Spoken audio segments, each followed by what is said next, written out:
ونصلي على رسوله الكريم أما بعد فأعوذ بالله من الشيطان الرجيم بسم الله الرحمن الرحيم ثم أتبع سببا حتى إذا بلغ بين السدين وجد من دونهما قوما لا يكادون يفقهون قولا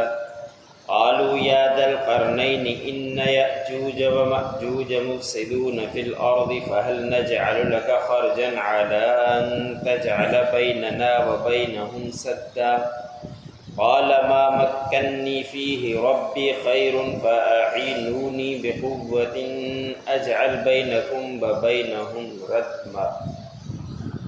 سورۃ الکہف کا درس چل رہا ہے۔ اسی صورت کی آیت نمبر 92 سے لے کر 95 تک تلاوت کی گئی۔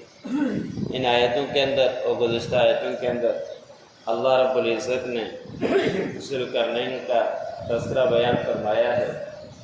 اور اس صورت کے شروع میں تفصیل کے ساتھ یہ بات ہو چکی کہ یہ صورت جب نازل ہوئی تو یہودیوں نے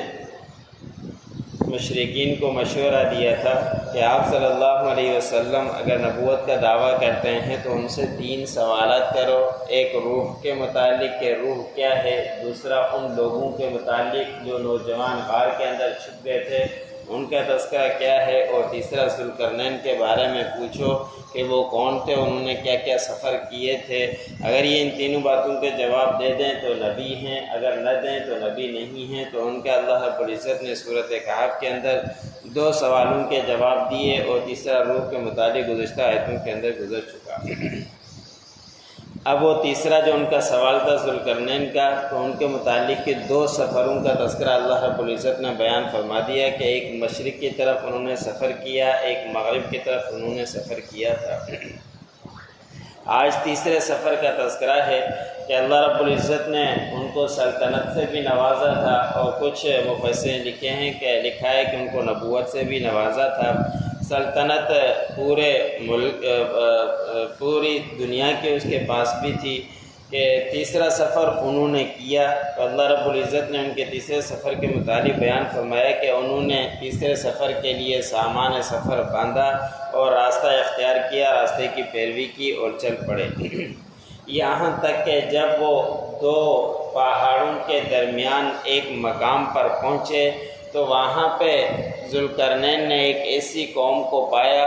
جو وہ بات سمجھ نہیں سکتی تھی، زبان سمجھ نہیں سکتی تھی، قریب نہیں تھا کہ وہ ان کی بات سمجھ سکیں۔ کچھ مقام پر ایسے لوگ بھی ہوا کرتے ہیں جو بات ایک دوسرے کی نہیں سمجھتے، تو تیسرا ترجمان کی بیچ میں ضرورت پڑتی ہے۔ آپ صلی اللہ علیہ وسلم کے دور کے اندر بھی اس طرح کے واقعات آئے کہ آپ صلی اللہ علیہ وسلم کے بعد خطوط بھیجے گئے دوسرے لوگوں کی طرف سے، تو آپ صلی اللہ علیہ وسلم تو امی تھے، ان پڑھ تھے، تو دوسرے آپ کو پڑھ کر سناتے تھے تو آپ صلی اللہ علیہ وسلم سمجھتے تھے۔ پھر آپ صلی اللہ علیہ وسلم بھی کسی بڑے بادشاہ کے پاس خط بھیجا کرتے تھے، تو ان کو ان کی زبان سمجھ میں نہیں آتی تھی، تو وہاں پہ بھی ترجمان کوئی ہوتا تھا، ان کو سمجھاتا تھا کہ اس کے اندر یہ باتیں ہیں۔ تو ذوالقرنین بھی ایک ایسے مقام پر پہنچے کہ وہاں پہ لوگ ان کی بات سمجھ نہیں پا رہے تھے اور یہ ان کی باتیں نہیں سمجھ پا رہے تھے، تو بیچ میں ترجمان کی ضرورت پڑی۔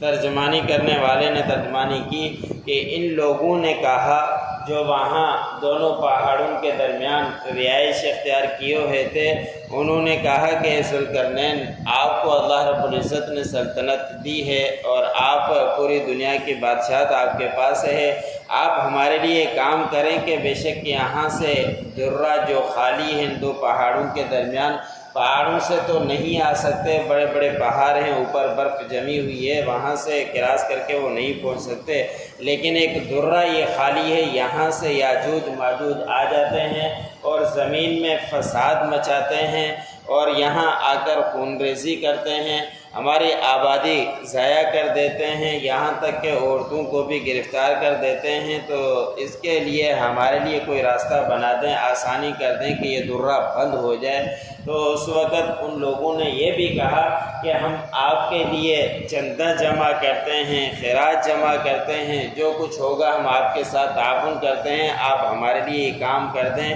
کہ ہمارے درمیان اور ان کے درمیان ایک آڑ بنا دیں تاکہ وہ ہمارے پاس یہاں پہنچ نہیں پائیں۔ اب یہ یاجوج ماجوج کون ہیں اس کی پوری تفسیر ہے، تفصیل ہے۔ آپ صلی اللہ علیہ وسلم نے فرمایا کہ جب قیامت قائم ہوگی تو اس وقت یہ لوگ نکلیں گے اور دیوار جو لگائی گئی ہے وہ دیوار ختم ہو جائے گی۔ حدیث مبارک میں آتا ہے کہ یہ دیوار جو ذوالقرنین نے لگائی تھی، یہ یاجوج ماجوج آتے ہیں اور ان کو کسی طرح سے چاٹ کر یا کسی طرح سے ان کو ختم کرنے کی کوشش کرتے ہیں،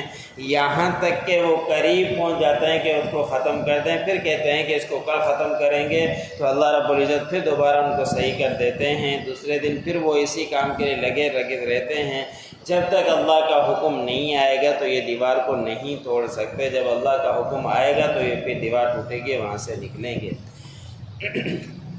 تو حضرت ذوالقرنین نے کہا کہ آپ لوگ میرے لیے یہ مت کرو کہ چندہ جمع کرو، اللہ رب العزت نے مجھے بہت بڑی قدرت دی ہوئی ہے، مجھے رقم کی ضرورت نہیں ہے، بس تم میری مدد کرو اپنے ہاتھوں کے ساتھ، جتنی تمہارے اندر طاقت ہے وہ تم جمع کرو، پھر میں تمہارے درمیان اور ان کے درمیان ایک دیوار اور آڑ بنا دوں گا۔ اور پھر بڑی اچھے طریقے سے ذوالقرنین نے وہاں دیوار کھڑی کر دی۔ لوہا، آگے تذکرہ آئے گا کہ لوہا رکھا، پھر لکڑی رکھی، پھر کوئلہ رکھا، پھر لوہا رکھا، اس طرح بہت اوپر کر کے اس کے اوپر آگ لگائی، پھر تانبا ڈال دیا تھا، اور دیوار ایسی بند ہو گئی تھی کہ ابھی تک وہ دیوار کہتے ہیں کہ موجود ہے اور ابھی تک نہیں وہ کھل پا رہی۔ جب قیامت قائم ہوگی تو اللہ رب العزت کا حکم ہوگا تو وہ دیوار یاجوج ماجوج پھلان سکے۔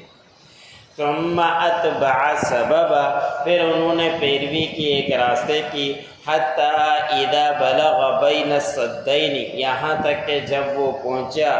دو پہاڑوں کے درمیان، وجد من دونہما قوما، اور پایا دونوں پہاڑوں کے درمیان ایک قوم کو، لا یکادون یفقہون قولا، قریب نہیں تھا کہ وہ ان کی بات سمجھ سکتے۔ قالوا یا ذا القرنین، انہوں نے کہا اے ذو القرنین، ان یأجوج و مأجوج مفسدون فی الارض،